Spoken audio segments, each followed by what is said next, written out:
Alright, thanks as always for tuning into this episode of Gears Tactics.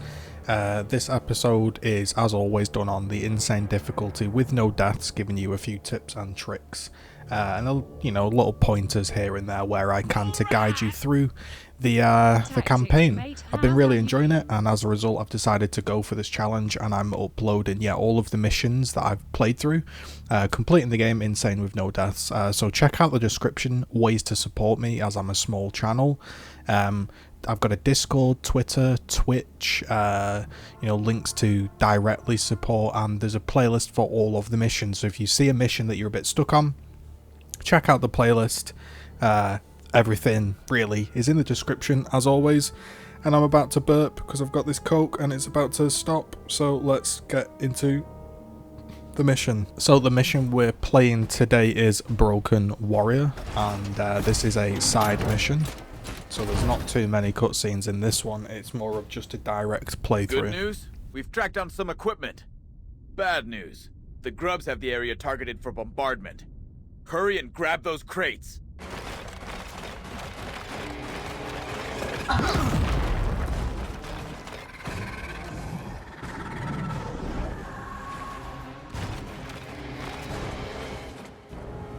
On your toes! Get the cases before they bomb them! Make it count! So the idea behind this mission is like the previous one. This is kind of the first repeat mission that we've seen. Is you have to keep in front of the red lines, which is obviously where the bombs are going to go off, and you also need to collect a certain amount of cases sort of to get through the mission. Obviously the more cases you can collect, the better. However, trying to keep all units alive and not die and collect all cases is very difficult. So I think in this one we only managed to get 3 cases, which is the minimum required. So the opening moves are pretty standard. What we've got is 4 guys with grenades. Stotty with the Mulcher is the Overwatch guy. We have a sniper. We have 2 assault users, and I've just put them kind of spread out really just to see what's what and sort of what the enemy's going to do. Setting up a couple of Overwatches, nothing too crazy, and just trying to do a nice simple start, not overextend, not waste grenades or anything like that. So the idea is very simple start. Alright, the enemy, I was going to say teleporting, but they landing off a Reaver, I believe, and they're going to push right up. We have a few wretches, and then the bombs are going to go off, and the tactic here was, as always, I feel like the best way to deal with these timed missions is just to deal with the threat in front of you and move on as quickly as possible. That sounds obvious because it's timed, but sometimes you can get sort of sidetracked into trying to get the perfect kill, the perfect angle, whereas really what I've found is just use what you can and keep things simple. So by grenading them, maybe that is a waste of a grenade, but it deals with the threat instantly, and that allows me to move into some other positions. So seeing if he could throw a grenade from up on this vantage point, I was thinking maybe pushing him wide for a flank, but then I was thinking, well, if I don't finish him off instantly, they're probably just going to turn and kill me, and being on insane, it's effectively a 1 burst kill. So I was a bit hesitant to push up, so taking it potentially a little bit slower than necessary, but just thinking about the moves, where can we go. I thought I'd include less jump cuts this time, as it is a shorter mission. And you can see, what I like about these turn-based games is, well, the turn-based, I can take my time, I can think about what's going on.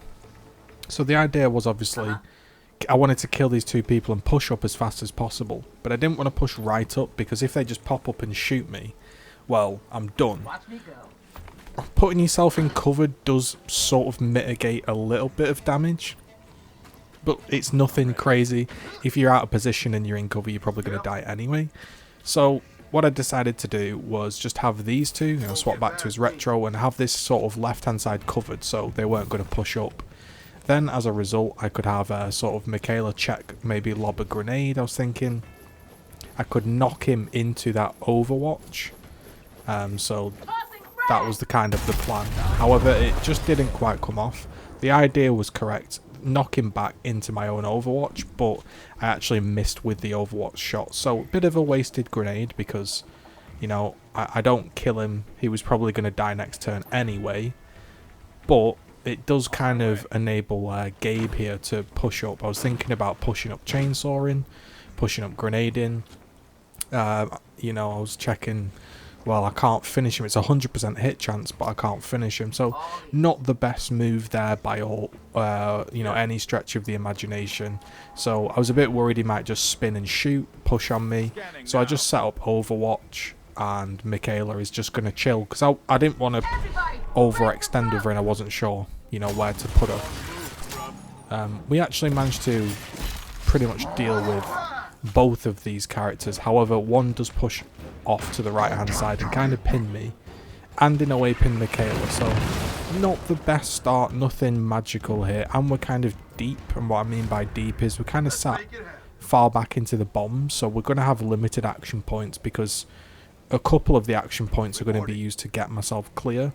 So what I would say here, a tip is, when you're doing this at home, or if you're just watching, a tip is I would just push up more initially on this first part, because this, you notice how I'm using a few action points to get out of the red. You always kind of want to be on the line, and the reason is later down the line you're going to have limited action points, and it's just going to get more and more pressurizing, and the early bit's the easiest bit. So I would say, you know, you don't want to be in the situation where I am right now, where you're halfway into the red zone, because it's not ideal. Now the benefit, you know, is I now know, watching back, how far the red zone goes up to, and you will watching this at home as well. However, playing through it first time, I didn't really know, so I was just kind of winging it. So I use Sid here to retro charge the down guy, and that's because that is going to give me an extra action point, and also I just kind of wanted to, you know, execute him. I was looking at how do I get him out of this situation, because obviously that's not the ideal situation to be pinned down. Also, you know, you look, I've got to get out of the red zone and shoot. You see, this is where the predicament is. So that extra action point with the bayonet charge does help me out, because obviously we're a little bit deep into the red and we want to get out of that red zone. So the extra action point allows us to push up a little bit further. So, you know, always use your executions when you can, because they're going to help you out, and kind of going for the Hail Mary shot here with this, but it is a sniper, you know, good accuracy. We're going for that Hail Mary shot, thinking about it. Just decide, yeah, go on then, 61% chance I'll check the odds on the pistol just in case to disable the Overwatch, but the pistol wasn't reloaded. Sorry, the pistol didn't really give me any better stats, so I went for the snipe shot. Snipe shot actually takes him down, which is pretty nice, but you know, you can see we're on the line. We're going to use our action points to push up. Now ideally you could have pushed up further, that's what I'd have liked to do. If I'd have, you know, not got myself in that predicament earlier on, I could have pushed up further than this bridge. This bridge was a pain. It took me many an attempt to do this last section without dying, so this wasn't a one take thing.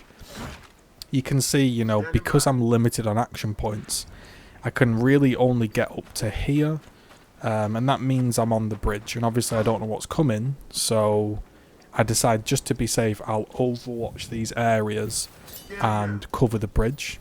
Maybe I should have pushed up a bit further whilst I could. That's something I'd probably recommend, because my checkpoint I gain here isn't the best at all, because again, you're timed, you're trying to run away from the bombs, but obviously you can't just ignore the enemies, you've also got to deal with them. So the I guess you would say the further up you can push, the better. Which sounds obvious, but you know, you just got to bear that in mind. You know, because what ends up happening here is Michaela, the pink sniper at the back, because she wasted all of her turns pushing up and then shooting, she's way in the back, and you're going to notice she's going to be in the red again. So she's going to waste another bunch of turns getting out of the red zone. So that was just, it's not an ideal situation. I tried everything, okay, so I'll give you some ideas of what I did. I tried grenading the right-hand side completely. I tried rushing the left-hand side. I tried rushing the bridge. All of these, I was getting shot from all angles. There was one good attempt I had where I pushed up onto the left. Everything spawned to the right, and then I made a mistake by going to the right and killing them, whereas I think I should have just ran. So tips and tricks for this, I thought personally, was just to run. These enemies, the locust on your right hand side, they can't really deal a ton of damage because they're shooting up at a bridge, they're in cover. Now a sniper can pin you, I know, but what I decided to do was effectively just run. Every time I tried to fight this pack of locust on the right, I got swarmed, I got killed from all angles, and what this did was, because I'd sort of tucked everybody up into the middle of the bridge, I end up kind of spawning... I kind of end up spawning the next Reaver drop, I think in the mid-location, if I remember correctly, whereas previously it's been going on the left and right, and that's obviously defending two fronts is harder than one. So we're kind of looking at some moves here.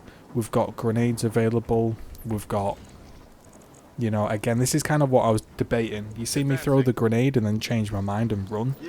Basically, I decided that every single time I fought this pack of locust on the right, it took way too long, the bombs got behind me, and it wasn't ideal. So what I decided to do for the first time is put some distance between myself and the red zone, and I think that helps a lot.